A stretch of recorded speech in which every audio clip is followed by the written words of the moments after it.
ఇందిరమ్మ ఇళ్లకు సంబంధించి ఊరు వాడని తేడా లేకుండా చాలా మంది ఇందిరమ్మ ఇళ్ల కోసం ఎదురు చూస్తున్నారు. ఈవెన్ ప్రభుత్వం కూడా ఇందిరమ్మ ఇళ్లనే ముందు పెట్టుకుని నెక్స్ట్ ఎలక్షన్స్ కూడా మేము వెళ్తాము అని చెప్పి అంటున్నారు. అండ్ ఈ క్రమంలో కూడా ఇప్పటి వరకు కూడా మనం పలు చోట్ల హోర్డింగ్స్ కూడా చూస్తున్నాం. 1,00,000 ఇందిరమ్మ ఇల్లు అన్నటువంటి హోర్డింగ్స్ కూడా మనం చూస్తున్నటువంటి క్రమంలో ఇంటి జాగకు సంబంధించి అంటే ఇల్లున్న వాళ్లకు ఇల్లు కట్టించడం అంటే స్థలం ఉన్న వాళ్ళకు ఇల్లు కట్టించడం ఒకటైతే ఏమీ లేని వాళ్లకు ఇల్లు మంజూరు చేయడము అంటే వాళ్ళకి స్థలంతో పాటు ఇవ్వాల్సినటువంటి అవసరం అది అపార్ట్మెంట్ లైఫా లేదంటే ఇండివిజువల్గానే ఇవన్నీ పక్కన పెడితే సో ఎంతవరకు వచ్చింది ఏంటి అనేది చర్చించుకోవాల్సినటువంటి అవసరం ఉంది. సో దానిపైన మాట్లాడదాం. శ్రీనివాస్ సార్ మీరు మాట్లాడతారా ముందు ఇందిరమ్మ ఇళ్లకు సంబంధించి? కాంగ్రెస్ పార్టీ లేదంటే అంతకుముందు బీఆర్ఎస్ పార్టీ కూడా మెయిన్ గా అధికారం రావడానికి కారణం ఇవన్నీ పెద్ద పెద్ద ప్రామిసెస్. 3 సంవత్సరాలు కావస్తుంది ఇప్పటికే కాంగ్రెస్ సర్కార్ అధికారంకి వచ్చి. సోఫార్ పాతవి కట్టి అలైనేట్ చేయనటువంటి యొక్క ఇళ్లను మంజూరు చేసి హ్యాండ్ ఓవర్ చేయనటువంటి ఇళ్లను కాంగ్రెస్ సర్కార్ కొన్ని ఇచ్చింది. వాటి మీద ఇంకా అది పెంచులుడిపోయినాయి, అంతా కూడా పేర్కొన్నాయి. దాని తర్వాత అక్కడక్కడ పూజ చేసినారు. ఖమ్మం జిల్లాలో స్టార్ట్ అయింది ఆ పూజలు, శంకుస్థాపన. కానీ ఎంత ప్రామిస్ చేసినారో ఆ మేరకు ఇంకా చేరడానికి చాలా చాలా చాలా దూరంగా ఉన్నది సర్కార్. ఫినాన్షియల్ పొజిషన్ మీరు చూసుకోండి. పేద ప్రజలకు గూడు నీడ ఇవన్నీ కూడా ఇవ్వాల్సిన అవసరం బాధ్యత సర్కార్ ఇచ్చినట్టు ప్రామిసెస్. వాటి మీద మీరు దృష్టి పెట్టడం చాలా మంచిది, కట్టివ్వండి చాలా మంచిది. సెంట్రల్ గవర్నమెంట్ స్కీమ్ ఉన్నది, దానికి సపోర్ట్ తీసుకోండి. ప్రధానమంత్రి ఆవాస్ యోజన కింద తీసుకుంటా ఉన్నారు, మీరు తీసుకోండి. బట్ మీరు అధికారం కాపాడుకోవడానికే మేము రాజకీయాల్ని వాడుకుంటాము, ప్రజా డబ్బుని దారదత్తం చేస్తాం, ఇష్టారాజ్యంగా మేము స్కీమ్లా అనౌన్స్ చేస్తూ రోజు వరకు కొత్త స్కీమ్ ఇంట్రొడ్యూస్ చేస్తా ఉంటే మీ మెయిన్ మీ యొక్క మోటో సర్వ్ కాదు, గుర్తుపెట్టుకోండి. ఏ క్వశ్చన్ కాదు. 1,000 కోట్ల రూపాయలు ఒక్కొక్క ప్రాజెక్ట్ మీద ఒక్కొక్క స్కీమ్ మీద మీరు రిలీజ్ చేస్తారు. ఇందిరమ్మ ఇళ్లకు సంబంధించి అప్లై చేసుకున్న వాళ్ళకి ఇస్తున్నారు, ఆల్రెడీ కట్టుకోవాలన్న వాళ్లకు విడతల వారీగా డబ్బు రిలీజ్ చేస్తున్నారు. ఆల్రెడీ చాలా మంది వరకు మెజారిటీ అంటే అప్లై చేసుకున్న వాళ్లకు 3 విడతలుగా వచ్చేటువంటి క్రమంలో 2 విడతలు ఆల్రెడీ అయిపోయాయి. ఒక విడత రావాల్సినటువంటి అంటే వాళ్ళు సొంతంగా కట్టుకునేటువంటి వాళ్లకు డబ్బులు రిలీజ్ చేసేటువంటి అంశంకి సంబంధించి అట్ ద సేమ్ టైం పూర్తిగా స్థలము ఇల్లు వీళ్ళే ఇవ్వాల్సినటువంటిది మాత్రం కాస్త ఆలస్యంగా ఉంది. ఎందుకంటే స్థల సేకరణ అనేది కూడా ఇంపార్టెంట్ కదా. ప్రభుత్వ జాగా ఎక్కడెక్కడ ఉందో చూడాలి. చెప్పండి సార్. సర్కార్ యొక్క మంత్రి ఒక టీము అధికారులు ఒకసారి మహారాష్ట్ర స్టేట్ వెళ్ళి చూసామని చెప్పండి. నూక్ అండ్ కార్నర్ డ్రామాలో కూడాను ఈ యొక్క ప్రధానమంత్రి ఆవాస్ యోజన క్లబ్ చేసి స్టేట్ గవర్నమెంట్ స్కీమ్ లో ప్రతి గ్రామంలో వందల ఇండ్లు కట్టించింది, కట్టుకున్న వాళ్ళకు రీఎంబర్స్ చేసి ప్రతి ఇంటికి బోర్డు కనబడతాయి. అక్కడ పెయింట్ చేస్తే రాసి ఈ యొక్క ఇల్లు స్కీమ్ ఫలానా స్కీమ్ ద్వారా నాకు మంజూరు అయిందని చెప్పేసి అది మ్యాండేటరీ. వాళ్ళు రాసుకోవాలి. అక్కడ బ్యాంకులు లోన్ ఇస్తే ఎట్లయితే this hypothecated to so and so bank అని రాసుకుంటారో రాయాల్సిందో అదే రకంగా ఉంటాయి. అక్కడ మీరు ఒక్కసారి పోయారండి, ఎట్లా ఇంప్లిమెంట్ చేస్తారు, దానికి బడ్జెట్ ఎంత కేటాయిస్తారు, ఎన్ని రోజుల లోపల ఆ యొక్క 3 ఫేజెస్ లో ఇవ్వాల్సిన బడ్జెట్ రిలీజ్ ఏ రకంగా చేస్తా ఉన్నారో పోయి చూస్తారండి. మీరు పొలిటిసైజ్ చేయకండి. ప్రతి సబ్జెక్ట్ ప్రాక్టికల్ గా డెవలప్మెంట్ చేసి చూపించండి. అంతేకాదు జోష్గా అంటే ఈవెన్ వాళ్ళు కూడా అదే అంటున్నారు మీరు పొలిటిక్స్ చేయొద్దు అని చెప్పేసి అంటున్నారు. అట్ ద సేమ్ టైం వాళ్ళు కూడా అదే రాజకీయం చేయొద్దు, ఇస్తున్నవి కానీ వాటి గురించి ప్రస్తావించండి, చెప్పండి అని అంటున్నారు. దాన్ని ఒప్పుకోండి అంటున్నారు. కాబట్టి మీరు 3,500 ఇల్లు అని చెప్పినారు. ఇప్పటి వరకు ఎన్ని అయినాయి? ఒక్కొక్క అసెంబ్లీ సెగ్మెంట్ కి ఎన్ని అయినాయి చెప్పండి. మనము అంటే పబ్లిక్ ఒక అనౌన్స్మెంట్ ఇద్దాము. లైక్ ఇందిరమ్మ ఇల్లు ఆశిస్తున్న వాళ్ళు కావచ్చు, లేదంటే ఆల్రెడీ తీసుకొని కడుతున్న వాళ్ళు కావచ్చు, 1-2 కాల్స్ తీసుకుందాము. దానికి సంబంధించి ఏమైనా ఇబ్బందులు ఉన్నాయా ఏంటా అనేది పబ్లిక్ కాల్స్ కూడా తీసుకుందాము. ఒక అనౌన్స్మెంట్ ఇస్తాను. మీరు ఎవరైనా ఈ ప్రోగ్రామ్కి కాల్ చేసి ముఖ్యంగా పర్టికులర్గా ఇందిరమ్మ ఇల్లు ఈ అంశానికి సంబంధించి మాట్లాడాలని అనుకుంటే కాల్ చేయండి. అండ్ రాజకీయాల అతీతంగానే మీరు మాట్లాడాల్సినటువంటి అవసరం ఉంటుంది. ఏ పార్టీకి సపోర్ట్గా కానీ ఒకరిని విమర్శిస్తున్నట్టుగా కానీ దానికోసం అయితే కాల్ చేయకండి దయచేసి. అంటే విషయం అంటే ఫీల్డ్ లెవెల్లో క్షేత్రస్థాయిలో పరిస్థితి ఏ విధంగా ఉంది అని తెలుసుకునేందుకే ఈ కాల్స్ స్వీకరించబడుతున్నాయి. డిస్క్లైమర్. అండ్ మల్లయ్య యాదవ్ గారు చెప్పండి, మీరేదో చెప్తున్నారు, మీరు అయిపోలేదా, కంప్లీట్ అవ్వలేదా? గ్రామీణ ల్యాండ్ అక్విజిషన్ ఇక్కడ మొదలు కాలే. ఇంకా ఎవరికైతే ప్లాట్లు పాత ఇళ్ళు కూలిపోయినో వాళ్ళకు రిపేర్ కోసం మళ్ళీ కట్టుకోవడానికి కోసం వారి ఆ అప్లికేషన్ తీసుకోవట్లేదు. ఇంకా గ్రామాల్లో ల్యాండ్ అక్విజిషన్ స్టార్ట్ కాలేదు. అక్కడక్కడ నుమాష్ కోసం చెప్పినటువంటి చెప్పుకోవడానికి కనబడుతున్నటువంటి బంగ్లాలు తప్ప మీరు ప్రోగ్రామ్ లో భాగంగా ప్రతి అసెంబ్లీ సెగ్మెంట్ లో ప్రతి గ్రామంలో ల్యాండ్ అక్విజిషన్ గురించి మీరు ఆ ప్రోగ్రామ్ స్టార్ట్ చేయలేదు. చూడండి, మీరు ఉంటే చెప్పండి, లెక్క చెప్పండి, మాకు పాలిటికల్ జవాబు చెప్పండి. మీరు ప్రశ్నకు మీ సీరియస్నెస్ లేదు, ప్రచారం లేదు, అదే చెప్తున్నాను. మల్లయ్య యాదవ్ గారి వర్షన్ తీసుకుందాం, మళ్ళీ మనకు సమయం సరిపోదు. శ్రీనివాస్ గారు ప్లీజ్ చెప్పండి. మల్లయ్య యాదవ్ గారు మీరు హ్యాండ్ రైజ్ చేసినారు. కాంగ్రెస్ అధికారంలోకి రావటానికి ప్రజలకు ఇచ్చిన హామీల్లో ప్రధానమైన హామీ ఇందిరమ్మ ఇల్లు. అయితే అధికారంలోకి వచ్చిన తర్వాత వాళ్ళు చెప్పింది ఏంటంటే నియోజకవర్గానికి 3,500 చొప్పున అన్ని నియోజకవర్గాలలో 5 సంవత్సరాలకి ప్రతి సంవత్సరానికి నియోజకవర్గానికి 3,500 చొప్పున ఇల్లు కడతామని చెప్పారు. మొదటి బడ్జెట్ సమావేశాలలో మొదటి బడ్జెట్ లోనే వాళ్ళు కేటాయించిన నిధులు ఎంత? ఇందిరమ్మ ఇళ్ళకి 5 లక్షల కోట్ల రూపాయలు. అవి మొదటి విడతలో ఏవైతే శాంక్షన్ చేసారో ఆ శాంక్షన్ చేసిన ఇళ్లకి ఇప్పటికీ కూడా ఇంకా పూర్తి స్థాయిలో బిల్లుల చెల్లింపులు జరగలేదు. ఆ తదుపరి వచ్చిన బడ్జెట్లలో నిధులు కేటాయించలేదు. ఇప్పటికి 3 సంవత్సరాలు దరిదాపుగా కావస్తుంది. ఎక్కడో 1-2 నియోజకవర్గాలలో మామూలుగా పొంగులేటి గారి నియోజకవర్గం అటువంటి కాడ ఎక్కువ ఇండ్లు అయితే అయి ఉండొచ్చు. కానీ ఉదాహరణకు చెప్తున్నా, మా నియోజకవర్గం కోదాడులో మండలానికి ఒక విలేజ్ పైలట్ విలేజ్ గా కేటాయించారు. ఆ విలేజ్ లో 50 నుంచి 100 ఇండ్లు కేటాయించారు. 6 మండలాలు ఉంటే 600 వేసుకుందాం. మిగతా 2,900 ఇండ్లు మొదటి సంవత్సరానికి లేవు, రెండో సంవత్సరానికి లేవు, మూడో సంవత్సరానికి లేవు. ఇట్లా అన్ని నియోజకవర్గాలు మెజారిటీ నియోజకవర్గాలు మంత్రుల దగ్గర అక్కడ ఇక్కడ ఒకరి దగ్గర ఎక్కడైనా ఒకవేళ ఎక్కువ జరిగితే మా దానికంటే ఎక్కువ జరిగితే జరుగుండదు. కానీ బడ్జెట్ లో కూడా నిధులు కేటాయింపులు లేవు. ఏ రకంగా ఇవ్వగలుగుతారు? ఇంకా ఉన్న మల్లయ్య గారు ఒక కాల్ తీసుకుందాము, మళ్ళీ మీతో మాట్లాడతాను. ప్రొఫెసర్ రమణ నాయక్ గారు, నమస్తే అండి. రమణ నాయక్ గారు గుడ్ మార్నింగ్ అమ్మా. Good morning. Good morning sir, చెప్పండి. Very good topic you are introducing HMTV. Our friend our మిత్రుడు Bolla Mallaiah garu and both are here. Land bank is very important. As per town planning or rural area land bank is very important. గతంలో madam Gandhi, Indira Gandhi garu ఆ రోజుల్లో పరిస్థితిని బట్టి చిన్న చిన్న పురుళ్ళు కట్టించేది. తర్వాత స్వర్గీయ ఎన్టీ రామారావు గారు వచ్చి గ్రేట్ మ్యాన్ బీసీ కాలేజ్ అని చెప్పి మలినోజా కాలేజ్ చెప్పి కట్టడం జరిగింది. ఈ రోజు 1,00,000 ఇళ్ళు చెప్పి ఈ కాంగ్రెస్ ప్రభుత్వం కూడా ఒక ఏం is very good. But the thing is that implementation తప్పకుండా చేయాలి. ల్యాండ్ బ్యాంకింగ్ చాలా ఇంపార్టెంట్ కాబట్టి కొద్దిగా ప్రభుత్వానికి కష్టమైనా కూడా చేపట్టాలి. As a chairman of institute of engineers we are welcoming such important meeting.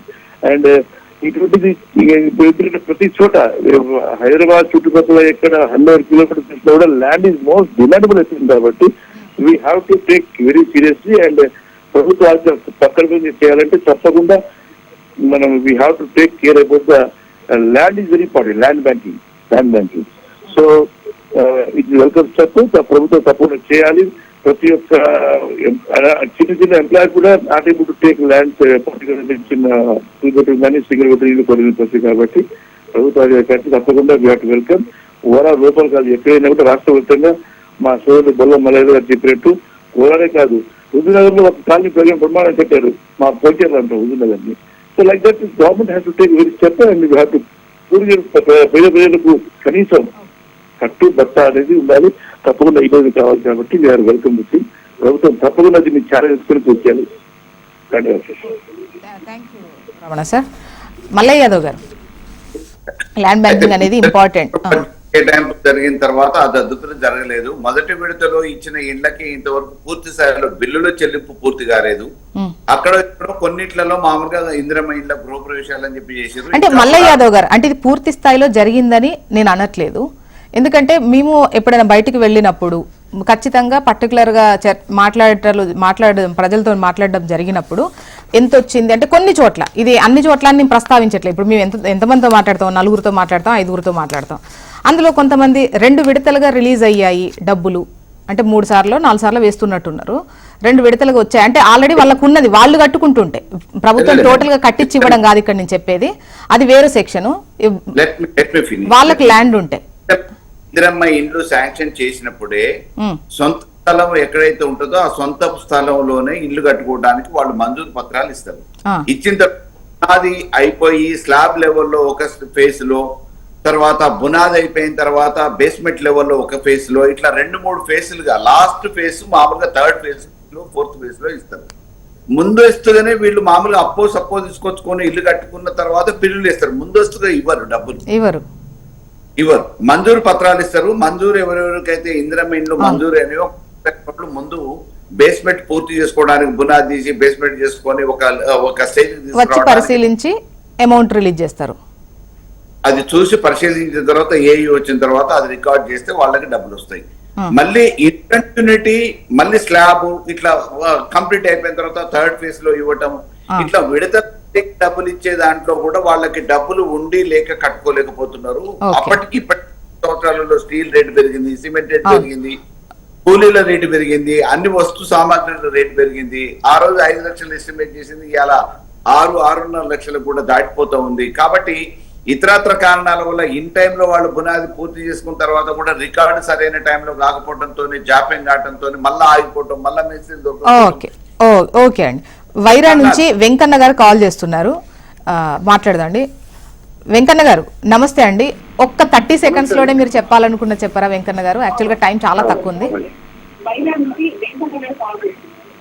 Madam మాకు ఇల్లు తయారైంది, గృహప్రవేశం సిద్ధంగా ఉంది మేడం. మా దగ్గర ఒక 7-8 ఇల్లు మా దగ్గర ఇల్లు వాటిలో వైరా మున్సిపాలిటీ పరిధిలో ఇంతమటికి బిల్లు వల్ల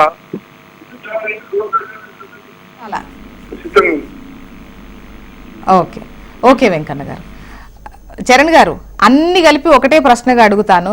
ఇప్పటి వరకు ఎన్ని ఇందిరమ్మ ఇల్లు అయ్యాయి, ఎన్ని ఇచ్చారు, అండ్ వాళ్ళు కట్టుకుంటున్నటువంటి టైంలో ఎన్ని విడతలుగా రిలీజ్ అయ్యాయి ఒకటైతే, కొంతమంది కట్టడం అంటే ముందు వీళ్ళు స్టార్ట్ చేసిన తర్వాత కదా మీరు విడతల వారీగా రిలీజ్ చేస్తారు. ఈవెన్ వెంకన్న గారు మాట్లాడినప్పుడు కూడా ఏంటికి వాళ్ళు కట్టడం అయిపోయింది, ఇంకా గృహప్రవేశానికి దగ్గరకు వచ్చింది, బట్ డబ్బులు రిలీజ్ కాలేదని చెప్తున్నారు. చెప్పండి మేడం. ఇది ఇక్కడ ఏదైతే పట్టణ ప్రాంతాల్లో మొన్ననే ప్రారంభమైంది G+9 కానీ G+4 కానీ నిర్మించాలని, అది క్యూర్ పరిధిలో 16 నియోజకవర్గాలు దాదాపు 7,680 ప్లాట్లు కట్టే లక్ష్యంతో ప్రజల ముందుకు పోతాం. మొత్తం 1,00,000 ఇల్లు. నాంపల్లిలో 620, మల్లెపల్లి కావచ్చు, మలక్పేట కావచ్చు, రెడీల్స్ కావచ్చు, ఈ 4 ప్రాంతాలకు గుర్తించగలిగింది. అదే కాకుండా PMI కింద ఓన్లీ కేంద్ర ప్రభుత్వం ఇచ్చేది పట్టణాల్లో 1,50,000, గ్రామాల్లో అయితే 72,000 మాత్రమే, ఆదివాసీ ప్రాంతాల్లో 1,05,000 రూపాయలు ఇస్తా ఉన్నారు. మిగతా అంతా కూడా SC STలకు అయితే 6 లక్షల రూపాయలు, OCBCలకు అయితే 5 లక్షల రూపాయలు రాష్ట్ర ప్రభుత్వం ఇస్తా ఉంది. అదే కాక దీనికి సంబంధించి కూడా మేడం రాష్ట్ర వ్యాప్తంగా ప్రతి నియోజకవర్గంలో 3,500 ఇండ్లు ఇవ్వాలని రాష్ట్ర ప్రభుత్వం ఆల్రెడీ శాంక్షన్ చేసి కొన్ని దిక్కులు ఆల్రెడీ ప్రారంభమైనాయి. ఇంకా కొన్ని ప్రాథమిక దశలోనే, కొన్ని మధ్యలో ఉన్నటువంటి పరిస్థితి. ఇప్పుడు వెంకయ్య గారు చెప్పింది ఏంటంటే పూర్తయ్యే దశకు వచ్చింది కాబట్టి 4 ఇన్స్టాల్మెంట్ లో పే చేస్తా ఉన్నారు. 4వ ఇన్స్టాల్మెంట్ సంబంధించినటువంటి పైసలు వారికి ఇవ్వలేదని చెప్పి వారు మాట్లాడుతూ ఉన్నారు. 4వ ఇన్స్టాల్మెంట్ సంబంధించి కూడా పైసలు ఇస్తారు, ఎందుకంటే అది పూర్తయిన తర్వాత ఖచ్చితంగా పైసలు ఇవ్వాల్సిందే. ఆల్రెడీ బడ్జెట్ లో కూడా నిధులు కేటాయించుకొని ప్రభుత్వం ముందుకు పోతా ఉంది. అదే కాకుండా ఇక్కడ ఓన్లీ 400 SFT మాత్రమే, అంటే 200 SFT హైదరాబాద్ లో అయితే సింగిల్ ఫ్లోర్, G+1 లో 400 SFT ఉండేది. గ్రామాల్లో అయితే 400 SFT సింగిల్ ఫ్లోర్, అందులో ఖచ్చితంగా టాయిలెట్ ఉండాలని చెప్పేసి నిబంధన పెట్టి ముందుకు పోతూ రాష్ట్ర వ్యాప్తంగా 4,50,000 ఇండ్లు రాష్ట్ర ప్రభుత్వం రిలీజ్ చేసి ప్రతి నియోజకవర్గాన్ని 3,500 ఇండ్లు. అదే కాకుండా ఇక్కడ కొన్ని, కానీ మీరు చెప్పండి ప్రతి నియోజకవర్గంలో 3,000 ఇండ్లు 4వ దశ దాకా వచ్చినాయి అంటారా మేడం? ఇప్పుడు చాలా దిక్కులలో ఇప్పుడు మీరు చూస్తా ఓపెన్ ఉన్నారు. ఆలేరు ఆ ప్రాంతంలో చాలా ఆ ప్రాంతాల్లో ఆల్రెడీ ఓపెన్ కూడా అయిన పరిస్థితి. కేసీఆర్ గారు దత్తత తీసుకున్న దత్తత గ్రామంలో కూడా ఇందిరమ్మ ఇల్లు పూర్తయినాయి, ఆల్రెడీ గృహప్రవేశాలు కూడా జరుగుతా ఉన్నాయి. సరే కొన్ని దిక్కులలో లేట్ అవుతుండొచ్చు కదా, ఎందుకంటే ల్యాండ్ సంబంధించినటువంటి వాళ్ళ ఇల్లు శాంక్షన్ అయిన తర్వాత ల్యాండ్ సంబంధించి వివాదాలు చూడు, అదేవిధంగా అన్నదమ్ముల మధ్య పంచాయతీలు, ఇవన్నీ కూడా రకరకాల సమస్యలు ఉన్నాయి. ఆ సమస్యలు ఉన్న వాటి దగ్గర తప్ప మిగతా నియోజకవర్గాల్లో ఇందిరమ్మ ఇళ్ల ప్రక్రియ అనేది చాలా వేగవంతంగా జరుగుతా ఉంది. దానిలో భాగంగా హైదరాబాద్ పట్టణాల్లో కూడా 1,00,000 ఇండ్లు ఇవ్వాలని ప్రభుత్వం భావించి ఇక్కడ ప్రత్యామ్నాయ మార్గాలు అన్వేషించే ప్రయత్నంలో భాగంగా ఆ స్కీమ్ కూడా హైదరాబాద్ లో లాంచ్ చేసిన పరిస్థితి మనం చూస్తా ఉన్నాం. అది ఇక్కడ 16 పర్టికులర్ గా హైదరాబాద్ గురించి మాట్లాడితే భూముల వేలానికి మీరు హై ప్రయారిటైజ్ చేస్తున్నారు, కానీ ఇందిరమ్మ ఇళ్లకు సంబంధించి మీరు పెద్ద పట్టించుకుంటలేరు. డబ్బులు వసూలు చేసి వాళ్ళ దగ్గర కట్టియాలి, వాళ్ళు 6 లక్షలు కడితే వీళ్ళు 4 లక్షలు ఇవ్వాలనేది కూడా ఒక పథకం పెట్టి పేద ప్రజల నుంచి డబ్బులు తీసుకొని ఇల్లు కట్టియాలనే ఒక పథకాన్ని రీసెంట్ గా స్టార్ట్ చేసింది కాంగ్రెస్ ప్రభుత్వం. చరణ్ గారు చెప్పాలి. మేడం, అది హైదరాబాద్ సంబంధించినటువంటి అంశము. హైదరాబాద్ లో కూడా వాళ్ళకు ల్యాండ్ ఉంటే వాళ్ళకి ఇచ్చేస్తా ఉన్నారు. దాంట్లో ఎలాంటిది 5 లక్షల రూపాయలు ఓసీబీసీలకు, అదే 6 లక్షల రూపాయలు ఎస్సీ ఎస్టీలకు. ఇక్కడ ఈ జాగ లేకుండా ఉన్న వాళ్ళ విషయంలో ప్రత్యామ్నాయం, ఎందుకంటే ప్రభుత్వం మీద భారం పడతా ఉంది, అత్యధికంగా ఇబ్బంది అవుతా ఉంది కాబట్టి దాన్ని కూడా ప్రత్యామ్నాయ మార్గాలు. ఇంకా 6 లక్షలకే ఇల్లు అని అంటే 6 లక్షలు కట్టేటోళ్ళు ఇంకా పేదలుగా కన్సిడర్ చేయగలుగుతామా? వాళ్ళు ఎక్కడ నుండి తెస్తారండి 6 లక్షలు? మేడం, ఇప్పుడు 6 లక్షలు ప్రభుత్వం ఇస్తుంది కదా, భూమి 30 గజాల వరకు ఉంటే 30 గజాల నుంచి 60 గజాలు. ముందు వీళ్ళు కట్టిన తర్వాతనే remaining 4 lakhs balance government sanction చేసి ఇల్లు కట్టిస్తామని చెప్పేసి ఈ మధ్య కాలంలో కమర్షియల్ అడ్వర్టైజ్మెంట్ వచ్చింది. అవును, నేను కూడా 6 లక్షలకే ఇల్లు అనేటువంటి హెడ్ లైన్ తో చూసినాం మనం. చరణ్ గారు మీరు దాన్ని ఫాలో కాలే? నాకు తెలిసి మేడం రెండు ఉన్నాయి ఇక్కడ. ఇప్పుడు జాగా ఉంటేనేమో ఇది వెరీ క్లియర్, జాగా లేని కాడ. ఎందుకంటే ఇప్పుడు ఏదైతే సంబంధించినటువంటి గ్రూప్ హౌసెస్ నిర్మించాలంటే ఖచ్చితంగా ప్రభుత్వం మీద భారం పడతా ఉంది కాబట్టి దాన్ని ఇన్స్టాల్మెంట్ బేస్ లో కస్టమర్ భరించాలని చెప్పేసి ఒక నిబంధన తీసుకొచ్చిన మాట వాస్తవమే. దాన్ని ఇంకా ఇప్పుడైతే ఏ స్కీమ్ లాంచ్ కాలేదు. కేసీఆర్ ప్రభుత్వం కూడా 7 లక్షలు ఇస్తానని చెప్పారు. ఇప్పుడు చరణ్ గారు గతంలో ఆ డబుల్ బెడ్రూమ్ ఇళ్లకు సంబంధించి వాళ్ళు తీవ్ర విమర్శలు ఫేస్ చేయబడ్డారు. అండ్ కొన్ని కంప్లీట్ అయినవి కూడా వాళ్ళకు హ్యాండ్ ఓవర్ చేయలేదు. ఆ తర్వాత మీరు వచ్చిన తర్వాత కొన్ని అంటే పరిహారం కింద వాళ్ళని పంపడం జరిగింది కొన్ని చోట్ల, అంటే వాళ్ళని ఖాళీ చేయించేటువంటి క్రమంలో అవి వాళ్ళు విమర్శలు ఫేస్ చేశారు. ఇంకా వాళ్ళని మనం ఎగ్జాంపుల్ వద్దు. అండ్ ఇప్పుడు రేపొద్దున మీరు ఇటువంటివి దయచేసి ఏంటంటే 7 లక్షలు ఇస్తామని చెప్పి వాళ్ళు ఇచ్చింది 70,000 మాత్రమే. మేము మొదటి విడతలో 1,00,000 ఇండ్లు ఇచ్చే లక్ష్యంతో ప్రభుత్వం ముందుకు పోతా ఉంది. ఇక్కడ 2 ఉన్నాయి స్కీమ్స్ కూడా. ఇక్కడ కూడా ఏంటంటే ఇల్లు జాగా ఉన్న వాళ్ళకు వాళ్ళు 5 లక్షలు 6 లక్షలు అనేది సాయం, అది వేరే సబ్జెక్టు. లేని వాళ్ళ విషయంలో మాత్రం ప్రత్యామ్నాయ మార్గాలు అన్వేషించే ప్రయత్నంలో లబ్ధి పొందిన వాళ్ళైతే మర్చిపోరు, కాకపోతే చేస్తా అని చెయ్యకపోతే మాత్రం ఖచ్చితంగా గుర్తు పెట్టుకుంటారు. మేడం, ఇక్కడ మీరు వేలం గురించి అన్నారు. వేలం ఎక్కడ కూడా గుర్తు పెట్టుకోవాలి. అదేదో ఊరు బయట ఇవి వేలాలు మాత్రం ఇచ్చింది తప్ప ఇక్కడ ఊరు హైదరాబాద్ సిటీలో గానీ అర్బన్ రీజన్ లో గానీ ఇక్కడ మాత్రం వేలాలు లేదు. అదే కాకుండా ప్రభుత్వానికి సంబంధించి ఇంకా చాలా భూములు కాబట్టి అవన్నీ గుర్తించి చూద్దాం. పేదవాళ్ల కోసం ఇండ్లు కట్టించేటువంటి కార్యక్రమాన్ని ఏ పార్టీ కూడా వ్యతిరేకించదు. కాకపోతే ఇచ్చిన మాట ప్రకారం నిలబెట్టుకొని మీరు ఏదైతే పేదలకు గట్టిస్తా ఇందిరమ్మ ఇండ్లు ప్రతి ఒక్కరికి, అంటే అక్కడికి వెళ్ళే ఇది కంప్లీట్ అయిన తర్వాతే ఓట్లు అడుగుతా అన్నటువంటి పెద్ద మాటే మాట్లాడారు. సో ఆ టైంలో మళ్ళీ మనం మాట్లాడుకునేటువంటి అవకాశం ఉంటుంది. అప్పుడు పూర్తి స్థాయి మీరు లెక్కలతో రావాల్సి ఉంటుంది.